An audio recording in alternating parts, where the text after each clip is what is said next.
Goeiemôre en baie welkom hier saam met ons.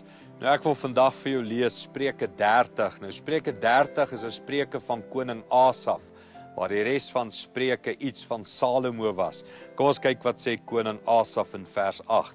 In die eerste plek, keer tog dat ek lieg.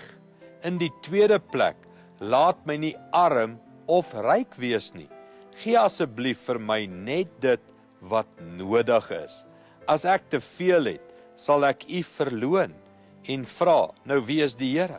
As ek te arm is, sal ek steel en my God se naam beswadder. Koning Asaf het ook wysheid gehad. En hoeveel keer het jy al hieraan gedink? Nie te veel of nie te min nie. Gee my net genoeg. Koning Asaf verduidelik dit so mooi van, as jy te veel het, kan jy miskien dink, ek het nie meer die Here nodig nie, kyk al my sukses.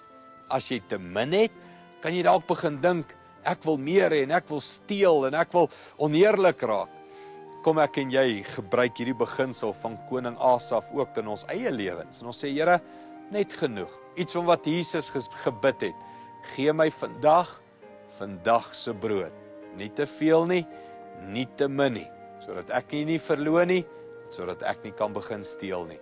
Kom ons bid daarvoor in ons eie lewens. Hemelse Vader, help ons om te besef, U sal vir ons genoeg gee. As ons te veel begeer, raak ons hoogmoedig. As ons te min het, wil ons begin steel. Dankie dat U aan ons sal voorsien. In Jesus naam. Amen. Goed gaan, sien jou weer môre.